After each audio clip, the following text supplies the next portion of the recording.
BMitch and Finlay 1067 The Fan. Time to talk to our friend, Mr. Barstool Nate. I think he's in New York. Joining us on the Rude Guest Hotline. Rude makes the most reliable HVAC equipment in the DMV. Nate Diggity Dog, what's up, man? You were in the Bahamas, right? I wouldn't mind this music being the permanent music, if we're being completely honest. That was fire. That was good. That was Luda, right, Landy?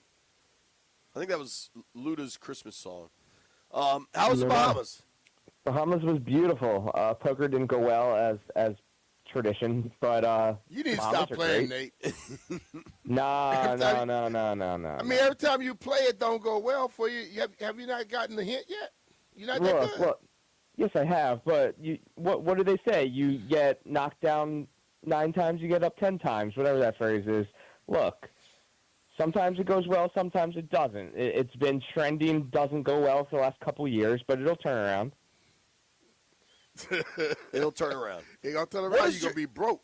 I mean, but dude, what was that, 3-4 years ago? You were in first place in the big WSOP after like day 2 or something, right? Weren't you like the chip count leader at one point? Yeah, a few years ago I was the chip leader of the main event on day 3. 2 years ago I cashed the main event, finished 7/17. I've done okay. It's just it hasn't gone well recently, but when it does go well, BMitch, I will. I hope. What do they say? I hope the apology is as loud as the criticism. So I'll be waiting. Well, if you lose 100 times and go well one time, I'm not going to congratulate you because you're going to be down still. Well, okay, fair point. Just saying. All it takes is one big score. All it takes is one big score. All right, dude. Good luck. Nate is the if we want to compare to football, Floyd Mayweather. You can be a bad GM. You hit on one pick, and you have a job for the next 15 years. So all I need is to hit on my one pick. All right. What are you doing for the holidays, Nate Dogg? I'll be down there soon. I'll be down there in a couple of days, going to the usual spots. I'll be at the Wizards game on the 26th. I have to go see my Wiz when I'm in town. I find that incredibly hard to believe. I don't believe that at all. Gosh, the haters are out on Christmas. I don't know what's happening. I thought we were gonna have a holly jolly, fun little call talking about Sam Hartman, and now I'm. Are you really? I mean, what do you want to? What is it you want to talk about with Sam Hartman? Well, he's not. But I'm glad you asked. People who think that he is on the practice squad because they're developing him into an NFL quarterback, their brain is on Mars. He is not on this team to be an NFL quarterback. He's on this team for the vibes. He's on this team because he's Jaden's best friend. He could be, a model for Abercrombie for all I care, but he's nice to Jaden and they get along, so they keep him on the practice squad. So anybody who thinks that he should be playing on Thursday is delusional. He's as far from being an NFL quarterback as I am, and I love the guy. I think he's a great guy. He seems extremely nice, extremely just cool to be around, but he's not here to be developed. He's here just to hang out. I think part of what you're saying is probably right, and I agree with you. The people that are making this big stink about Hartman are kind of somewhere between naive and just straight up don't pay attention engagement farming, just trying to generate clicks, or you know what I mean. If you watched the preseason, there's a reason they kept Josh Johnson, who's 39 and been on the more teams in the NFL than anyone. Yeah, it's okay to just approach this. Is that honestly? Is that the new media today, where let's just make up stuff instead of just being honest about it? If people are honest about it, they understand what's going on. But I'm listening to people, and it annoys the hell out of me when I constantly hear people, "Oh, well, why are you not doing this?" Well, you know the answer to it. Don't make it into a story. And it's not a story. The thing is, no matter who is the practice squad quarterback, if you are resorting to starting your practice squad quarterback, you've already lost the season anyway. Not much good is going to happen regardless of who is, on your practice squad. So you keep the guy who's a good locker room presence, who's a good glue guy, who gets along great with our potential franchise quarterback, and that's who you keep on the practice squad. There's no reason to act like he's anything other than exactly that. Talking with our friend Barstool Nate here on the Rude Guest Hotline. You can follow Nate at Barstool Nate. Check out all his work, Barstool Sports. And I got to say this, JP. JP, real quick, I got to say this. This is what sucks about being 4-11 and the season being over. We're talking about practice squad quarterbacks and Jeff Driscoll and Josh Johnson. Like, this isn't what we were supposed to be talking about on December 23rd. We were supposed to be making plans to fly to the Super Bowl. It just sucks that this whole season is such a waste that this is what it boils down to is Josh Johnson, Jeff Driscoll, or Sam Hartman, who should start? The answer is I should start. Like, that would be better for everybody if I was just getting sacked 15 times my head was rolling off the field, because that would at least be way more interesting than talking about Jeff Driscoll or Sam Hartman. Got a point there. Dude, totally agree with you. So let me ask, are we at the point of the season? I'm going back to this because I do not believe you. What's that? If you're coming to town for the holidays, you're really going to go see the Wiz Friday night instead of going to the Commanders game on Thursday. That's correct, yeah. Are you actually going to see the Wiz Friday night? No. I love the Wizards, and when I'm in town, I try to see them every time I can, and I will be at the Wizards game at Capital One Arena on Friday. I don't know what's so hard to believe. Go live and send us. Yeah, you got to send me a photo, and we'll talk to you. Send me a photo from there. I will go live with my feet on the wood. That's a promise. All right. So you got courtside. So that's why you're going. So you're going with someone that hooked him up. Who's getting you courtside for Wiz Raptors? You guys are just hitting on me right now. He's going with Chris Russell. Hey, I don't want to see either of you at the Wizards parade in 2028. When this whole thing pays off and the Wizards are at the top of the league and we're celebrating. I'm a Wiz fan. I pay attention to the Wizards. When's the last time you went to a Wizards game? You always go to Caps games. 2 years ago.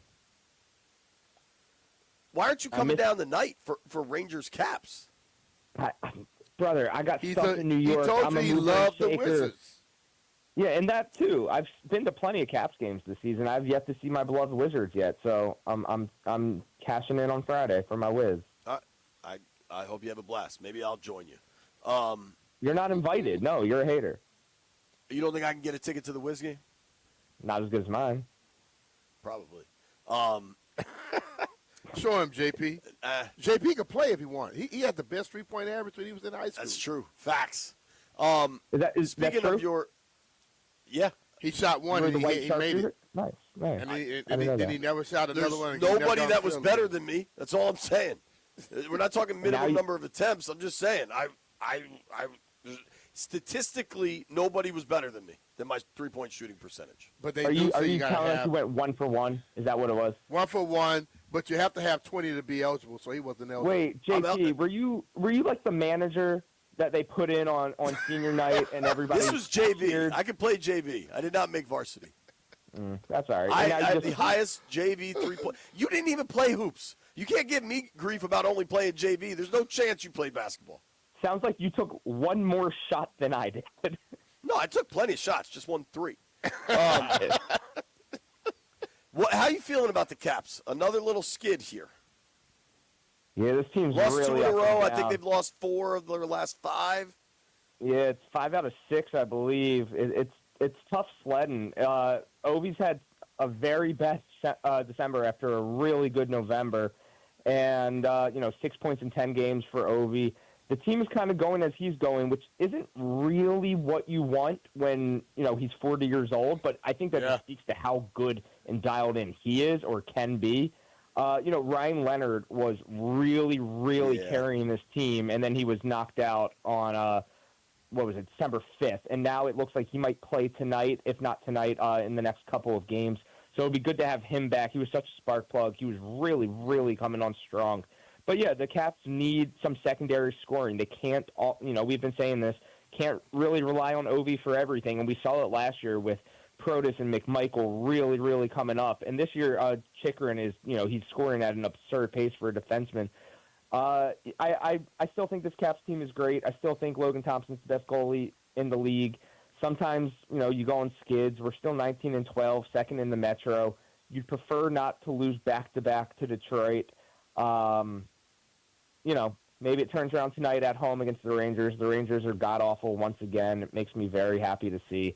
So, yeah, and Tom Wilson owns the New York Rangers. So I really like the Caps tonight. I like the over. I like the Caps in every single way.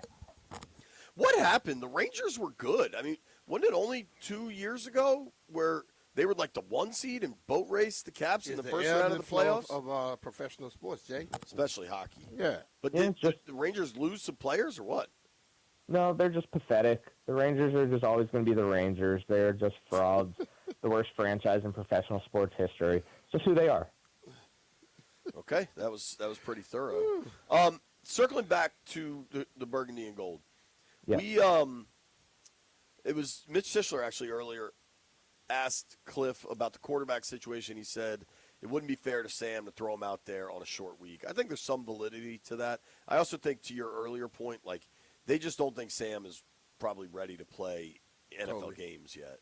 But what's more interesting maybe with Cliff, and as we go down the stretch here, this time last year he was one of the hottest possible coaching candidates. He wanted to stick around. He was still getting paid by the Cardinals head coaching money. What do you think happens with Cliff this offseason?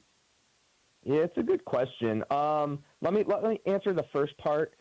I find it annoying. That's the word I'm gonna use. That it went Jaden, Mariota, Johnson. We should not have a guy who's 39 years old taking a snap. You got to look around the league and just find someone who you think you can develop into at least a backup role at quarterback, like a Quinn Ewers down in Miami. Now they're giving him snaps.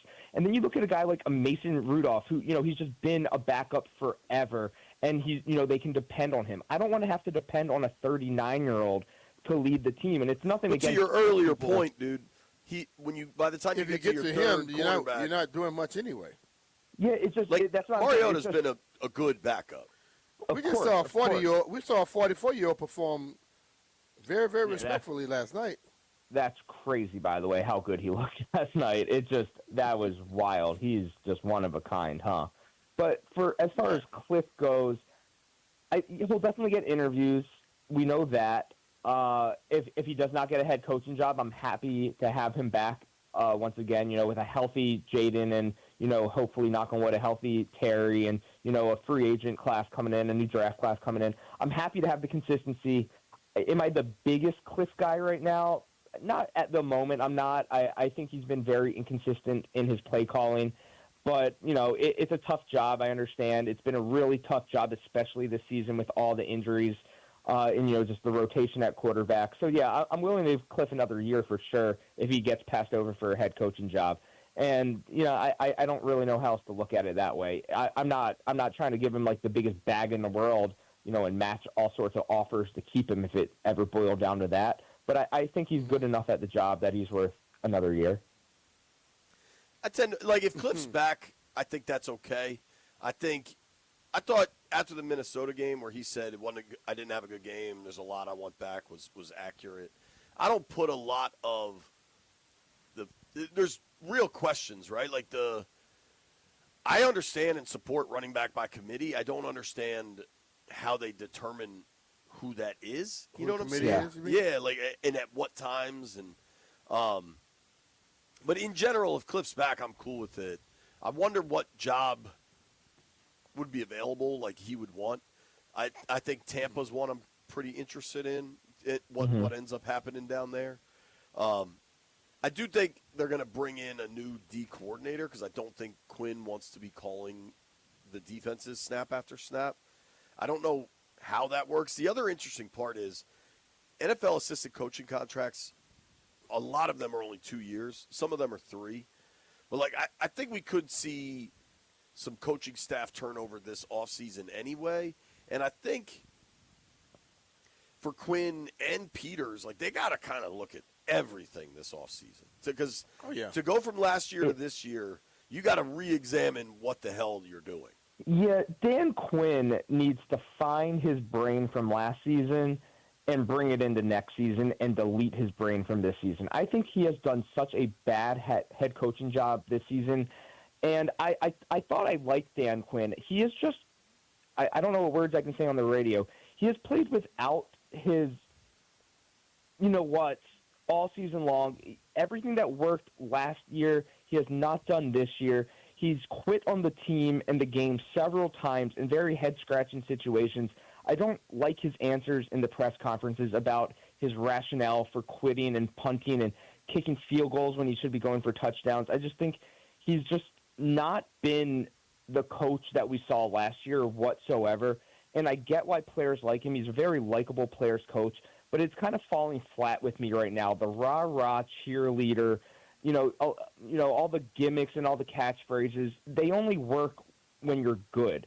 And right now we're terrible, and he's still trying to talk to us like we're children. Like, we'll get him next. When he said, when he was mad about the Eagles going for 2 after he punted from midfield down 11, it's just like, you already quit on the team. What do you care what the Eagles do? You already quit, dude. You punted twice from midfield. I don't care if the Eagles score 100 now. You've already given up on the game. And then he talks in the press conference, we'll see them again in 2 weeks. Well, you just saw them 10 minutes ago, and you didn't do anything. So he's kind of just losing me with all this nonsense. But I like him based on last season. I just need his coaching style from last season to carry into next season, and we just forget everything about this season. Yeah, I mean, I don't know if he quit. No, Nate. I think that's a little harsh. The first punt I took issue with, I actually asked him about that this week, about the punts in the second half. And the first punt I took issue with. The second one, and I think he was pretty honest. He's like, yeah, that probably would have gone different if Marcus was still in the game. I think when you get to the third stringer and he's inserted in the middle of the game, your offensive options are pretty limited. But the first one I think was a legitimate one. Nate Dogg, enjoy the Wizards game, man. Happy holidays, brother. We got to run. All right. Well, happy holidays to you guys. I'll see you at the Wiz game on Friday. I can't wait.